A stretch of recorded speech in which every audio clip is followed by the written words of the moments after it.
ও কাতলা মাছের পেটিওয়ালা মোটা কাকিমা, কোথায় যাচ্ছ? হ্যাঁ, কি বলছো? নিজের চরকার তেল দেবো, অন্যের চরকার তেল দেবো না? ও, আপনারা এসে গেছেন। নমস্কার, আজকের পর্ব শুরু করছি। কেমন আছেন আপনারা? নিশ্চয়ই ভালো আছেন, আমিও ভীষণ ভালো আছি।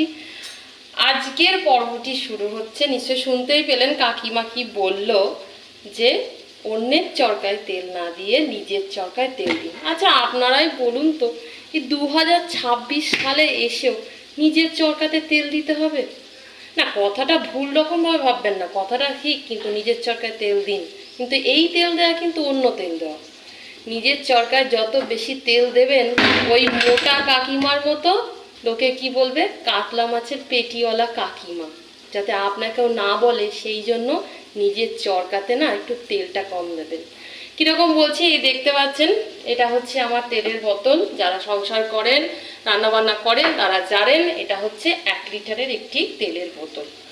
এরকম আমার দুটি আছে, এটি একটি দেখতেই পাচ্ছেন, একটাতে সর্ষের তেল আর একটাতে রাইস ব্র্যান্ড অয়েল আছে।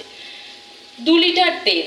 আমি চেষ্টা করি 2 লিটার তেলেই যেন আমার গোটা মাছটা চলে, চেষ্টা করি না, চলেও যায়। মাস শেষ হয়ে গেছে, দেখুন এখনো কিন্তু তেল আমি আনিনি, আনবো, এখনো শেষ হয়নি। চেষ্টা করুন এইভাবেই তেল বাঁচিয়ে খেতে।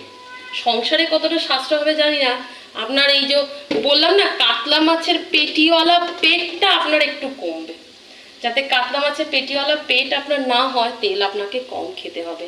আর জানো না, এখন এই রাইস ব্র্যান্ড অয়েল হোক, সর্ষের তেল হোক, 1 লিটার দিচ্ছে না, 750 মতো দিচ্ছে। অনেক ব্র্যান্ডই দিচ্ছে, অনেক ব্র্যান্ড দিচ্ছে না। তো সুতরাং তেলটা কম খান, ভালো থাকবেন, সুস্থ থাকবেন, একটু ভালোবাসা দেবেন, সাবস্ক্রাইব করবেন, লাইক করবেন। টাটা।